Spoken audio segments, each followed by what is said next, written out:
In his short 12-year career, Marc Bolan had 4 British number ones, 3 number 1 LPs, and was selling 60,000 records a day.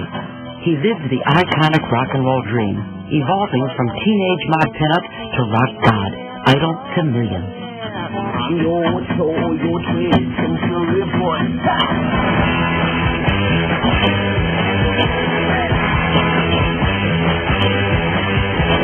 Rock and roll's a bitch. I mean, you gotta come on like a bitch. I mean, you can't be real.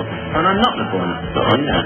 So on that stage, I'm at liberty. I'm in a realm of fantasy. I can do whatever I want to do and get away with it. Marc made no secret of his ambition, fame. And thanks to his unique image and spectacular rock sound, he achieved just that. And 30 years on, his influence still reverberates. If you play a T-Rex record now, they're as vibey as ever. They celebrate life, they celebrate sexuality, they celebrate fun. He was Elvis, he was Cliff, he was Jimi Hendrix. He was a lot rolled into this strange new package.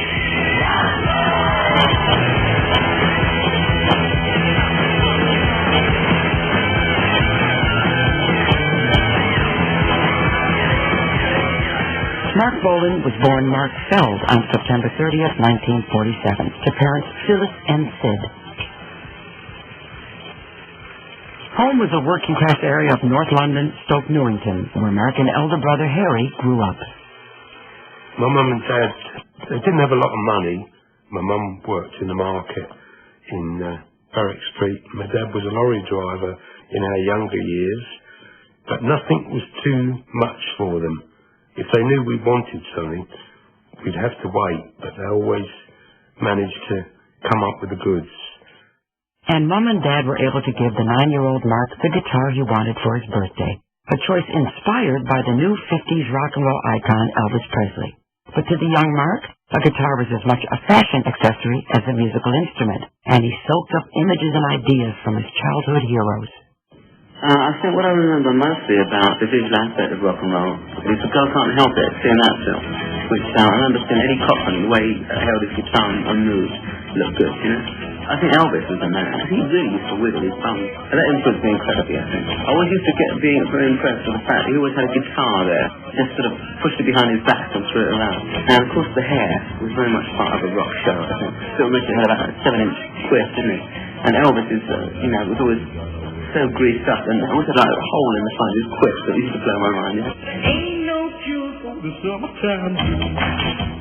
The teenage Marc created a style all of his own, influenced by the fashionable Soho clothes shops he liked to hang out in. And that desire to stand up from the crowd soon got him noticed. Marc ended up in Time magazine in, I think it was September 1962. It was an issue devoted to youth. Precociously young, but immaculately dressed in, top mod kind of gear, everything carefully, the exact amount of buttons, the button-down shirt, the vents at the back. I mean, whatever it took to make him look different. I left school at 14, I think, so. Why didn't you go? Well, it was very amiable. I just didn't sit there with people to do the things I wanted to know, so I couldn't go too much. Stay true to the time. He did a couple of odd job things. He worked in the Wimpy Bar, I think, in a clothes shop. But in between, most of the time, he just carried on with his aim of getting into the music business at some time.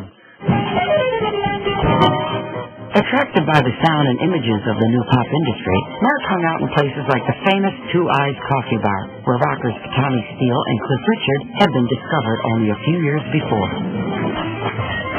There were others with the same idea. I met Marc Feld when I was about 15. I just rented my first apartment in those days. Everybody came to the flat because, one, I was young, and two, it's a place to crash out. He got quite comfortable in this place, obviously so. Like most people, just moved in without asking, and never anything as vulgar as rent. He was obsessed by being famous. For hours and hours and hours he'd be sitting cross-legged on the floor playing his little guitar and singing to himself. It occurred to me one day, because I was doing this little pop show thing called 5 O'Clock Club, that maybe I could get him on the show. And then I thought, well, if I can get him on the show, then I could we should sign a contract, I'll be his manager. He said, will you be my manager and get me on the show? And then we went to Regent Sound in Denmark Street, and he picked a song called Blowing in the Wind, which was Bob Dylan's song. How many roads must a man walk down before you can call him a man?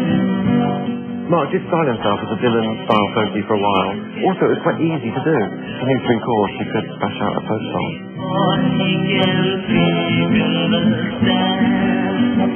You listen to those multiple takes of Blowing in the Wind, and it's pretty grim. He hadn't found his true voice yet.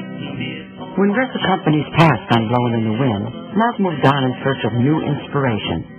In 1964, he set off for Paris with a new friend, American actor Riggs O'Hara. The trip made a huge impression on Marc and found its way into the evolving Marc Bolan myth.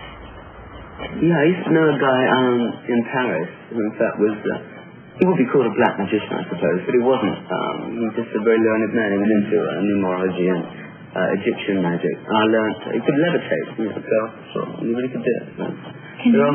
Can I? No. I know I'm drunk. Back in London, Marc's memories of Paris inspired a new song which he touted around the record companies.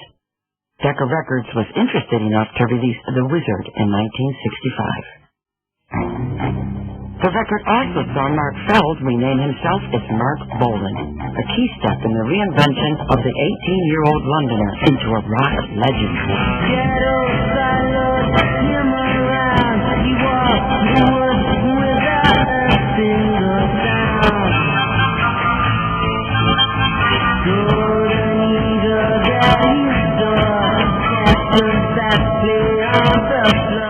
The Wizard single flopped, and Marc decided on a new approach.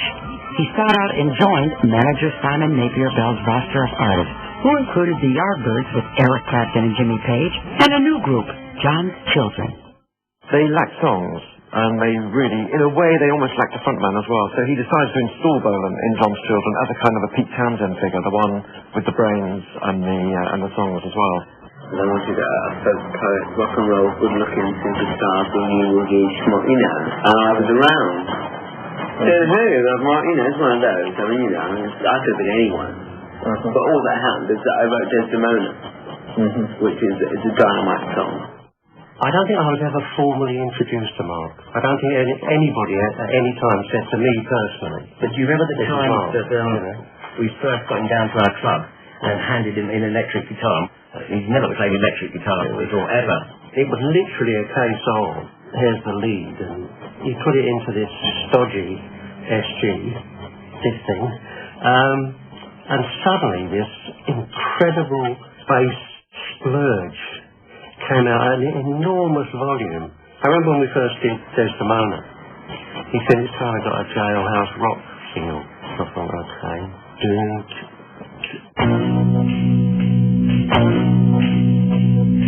But this noise came out, and there is no way it could have ticked like jailhouse rock.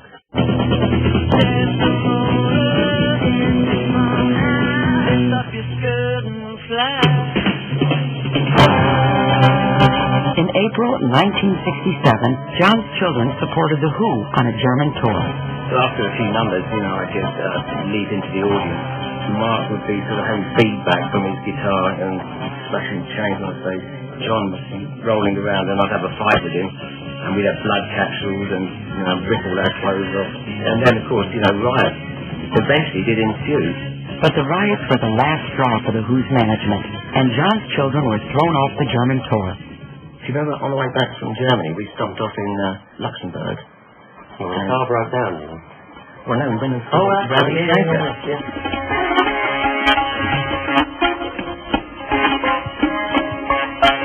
Marc was really just sitting right there watching this thing like that.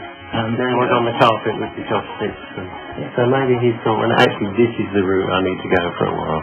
Marc's last gig with John's Children was at the legendary 60s happening, the 14-hour Technicolor Dream at Alexander Palace in North London. Newly found footage shows a young Marc with the band. Now, there's your good self. Yeah? That must be Marc. This was the last gig that we did, wasn't it? It was Marc.